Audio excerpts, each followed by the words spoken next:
이번 순서는 대표 해외 주식들의 일관 성과를 나타낸 순위를 살펴보는 시간입니다. 또한 가법이 대체 무슨 일이 있었는지 하나하나 짚어드릴 거고요. 저는 순위를 달린 남자 순달람 한종목입니다. 오늘도 제가 가상현실 속에 왔고요. 오늘은 뒤에 배경을 보시면 아시겠지만 뉴욕입니다. 네, 제가 미국 출장을 가고 싶어서 가상현실에서라도 제가 이렇게 출장을 가버렸고요. 본부장님 내년에 보내주실 거죠? 장난입니다. 진심입니다. 네, 그러면 바로 S&P 500 기준 수익률 상위 5개부터 달려가겠습니다. 화면 띄워주세요. 네, 어제는 이제 3대 지수가 모두 하락을 했음에도 상승률이 꽤 높은 종목들이 있었습니다. 그렇지만 상승한 종목들 몇몇을 보면은 각자 다른 섹터에 속해 있는 걸 알 수가 있죠.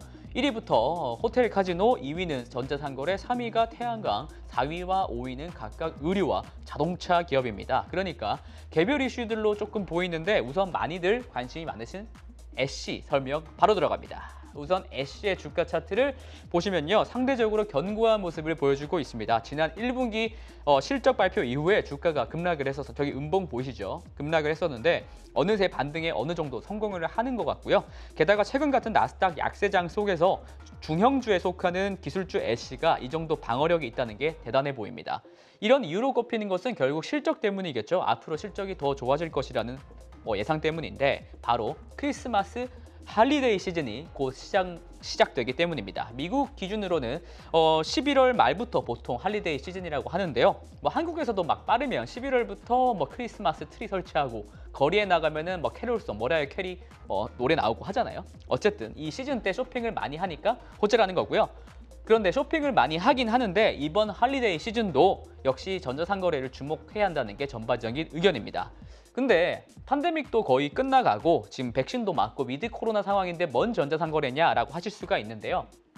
이 그래프를 한번 보시겠습니다. 이 그래프는 이 마케터에서 전망한 할리데이 시즌 전자상거래 매출 성장률입니다. 오렌지 색깔로 되어 있는 것이 전자상거래 부분인데 작년에는 32% 무려 상승을 했었죠. 이거는 팬데믹 기간 동안에 전자상거래가 수혜를 받은 거니까 당연한 거고, 그런데 중요한 건 올해도 평년 수준인 14% 이상 성장할 것이라는 겁니다.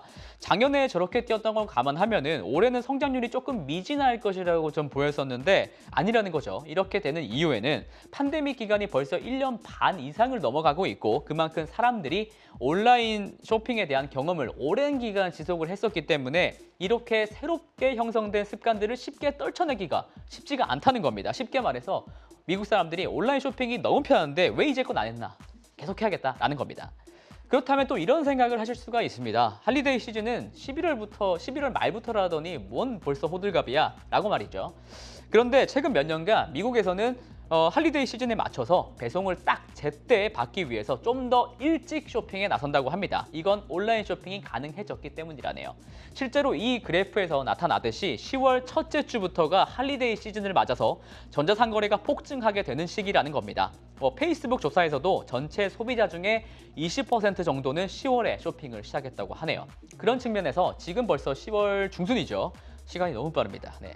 전자상거래가 향후 4분기 실적 기대감을 부각시키는 겁니다. 애쉬가 3분기 실적 발표를 나중에 하면 4분기 가이던스도 나중에 제시를 할 거 아니에요. 4분기 실적이 좋다고 애쉬가 말하게 되면은 주가는 오를 가능성이 매우 높겠죠. 그러니까 미리 투자자들이 좀 명민하게 움직인 게 아닌가 싶고요. 정말 똑똑하신 것 같아요. 그런데 최근 좀 문제가 있죠. 바로 공급 체인 이슈인데요. 주문을 해도 배송이 되지 않으면 말짱황이죠. 네. 그런데 애쉬는 이 물륜 안에서 거의 자유롭다는 겁니다. 애쉬에서 활동하는 판매자들의 조사에 따르면 판매자의 95%는 미국 현지에서 원자재를 다 조달을 하고요. 미국 내에 대부분 판매자와 소비자가 다 있기 때문에 국제 물류가 필요치 않다는 겁니다. 미국 내에서 도니까 말입니다. 그러니까 애쉬가 어저께 유독 강한 흐름인 것 같네요. 자, 다음은 이제 하락 종목들입니다. 네, PC와 반도체가 특히 약했습니다. 여기 3위에 보시면 마이크론이 있는데요. 마이크론 얘기를 해야겠죠. 네, 마이크론은 삼성전자와 같이 D램과 낸드를 만드는 미국의 대표적인 메모리 반도체 회사입니다. 삼성전자와 그래서 차트를 같이 놓고 비교를 해보면 상당 부분 비슷하게 움직입니다. 차트를 보면 지난 4월 대비 삼성전자가 20% 가까이 빠졌죠. 아유, 너무 힘듭니다. 네. 그다음에 마이크론은 30%가 넘게 빠졌는데 이걸 보면 참 메모리 반도체 시황이 어렵다는 걸 단번에 알 수가 있습니다. 그리고 마이크론은 어저께 또 4% 가까이 주가가 빠졌는데 메모리 반도체에 대한 이제 암울한 전망이 섞인 분석 자료가 발표됐기 때문입니다. 그런데 이 자료를 발간한 곳이 바로 반도체 전문 분석 기관 트렌드포스라는 게 문제였죠. 트렌드포스에 따르면 D램 가격이 지난 3분기까지는 강세 기간에 있었지만 4분기부터는 최대 D램 가격이 최대 8%까지 하락할 것으로 예상한 것입니다. 게다가 내년에는 하락세가 더욱더 뚜렷해질 것이라고 전망한 것이 특히 뼈아팠는데요.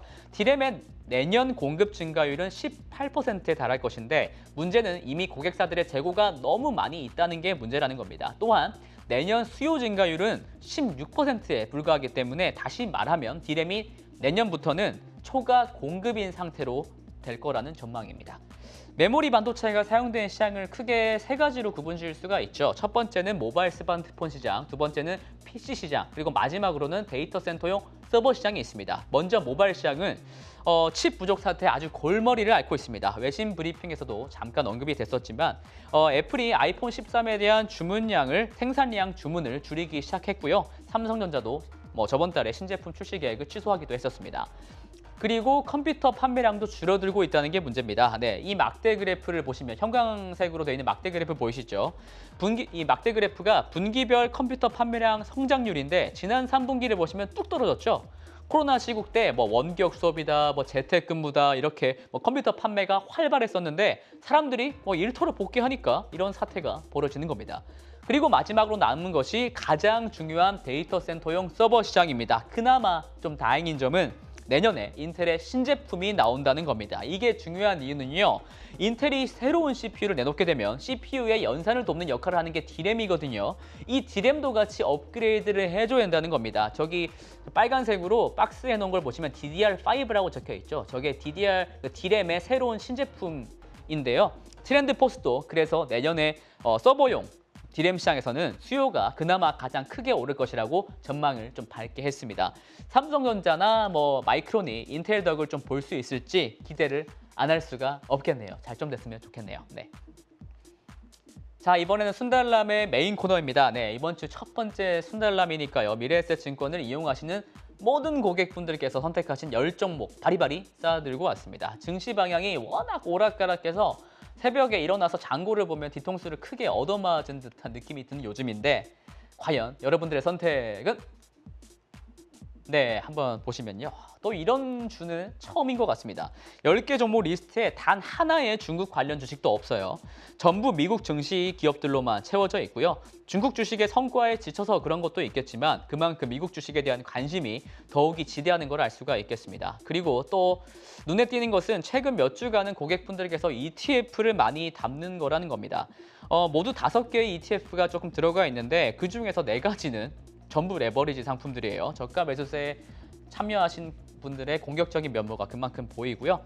1위를 달성한 것은 천연가스 인버스 2배 레버리지 상품입니다. 그러니까 천연가스 가격 지수를 반대로 추정하는 2배짜리 고버스인데요. 천연가스 가격이 천정부지를 막 뛰니까 어떻게 보면 저가 매수세라고 봐야겠죠. 그리고 개별 주식들을 보면 엔비디아, ASML, 머크, 테슬라, 에어비앤비 이렇게 있는데 역시 테크 주식들이 많지만 이 주식들의 공통점은 나스닥 조정 기간 동안 비교적 주가가 잘 버틴 애들이라는 겁니다. 엔비디아도 마찬가지였습니다. 주가 차트를 한번 보실게요. 반도체 업종 전반적으로 심리가 굉장히 안 좋았지만 고점에서 10% 정도의 조정만 있었으니까요. 상대적으로는 그나마 강했다고 볼 수가 있습니다. 100일 이평선을 좀 지켜주는 모양새이고요. 그럼 최근에 엔비디아 이슈가 무슨 일이 있었는지 바로 짚어 가겠습니다. 먼저 엔비디아는 다들 아시겠지만 외장형 그래픽 카드를 만드는 업체입니다.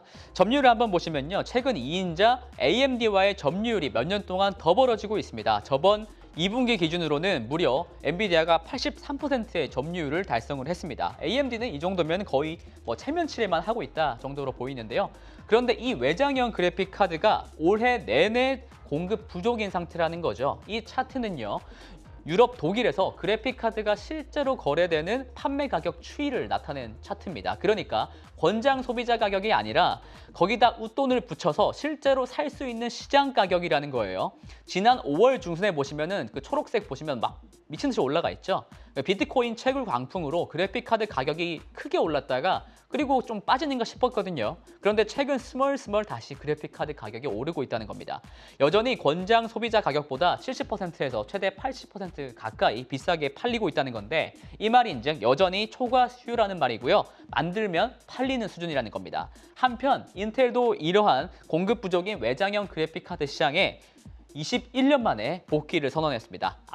아케미스트라는 브랜드 네임으로 내년 2분기에 출시할 예정이라고 하는데 이를 두고 인텔의 새로운 CEO죠. 팻 겔싱어는 본인들의 GPU가 엔비디아 것보다 생태계 측면에서 더욱 좋을 것이라면서 엔비디아를 조금 자극했습니다. 그런데 이 말이 일리가 있어요. 이 차트는요. 인텔의 CPU 시장 내 이제 점유율을 보여주는 건데요. 이제 회색이 인텔이고 그다음에 주황색이 AMD입니다. 여러분들도 뭐 아시겠지만 여전히 선두는 인텔이고요. 뭐 여러분들도 PC나 뭐 이제 노트북을 사시면 거기에 인텔 인사이드 마크 딱 보이시잖아요. 만약에 인텔이 본인들의 CPU에다가 GPU까지 만들어가지고 거기다 붙여서 싸게 패키지로 세일에 나선다면 뭐 엔비디아나 AMD 입장에서는 긴장할 수밖에 없는 노릇입니다. 이로써 프로세서 삼국지가 점입 가경으로 나아가고 있고요. 각자 강점이 있고 또 약점도 있습니다. 예를 들어 엔비디아나 AMD의 경우에는 자체적으로 팹, 그러니까 공장이 없기 때문에 반도체 부족 사태에 효과적으로 대응하기가 참 힘듭니다. 근데 인텔은 대응할 수가 있죠. 하지만 반대로 인텔은 AMD로부터 점유율을 계속 뺏기는 입장이기도 하죠.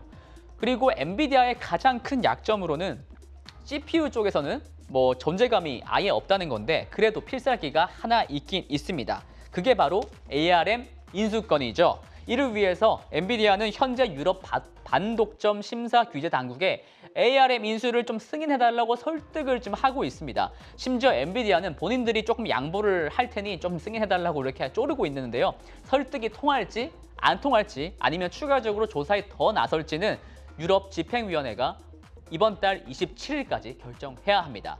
그런데 솔직히 쉽지가 않습니다. 가능성을 높게 쳐줘도 인수 가능성이 20% 미만이라고 하는 게 대다수 전문가들의 의견인데요.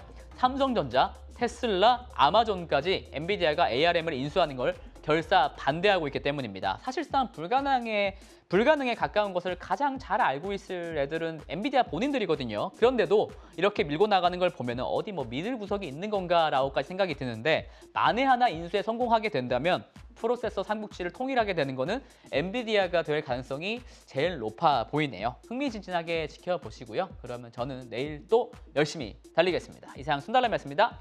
호잇!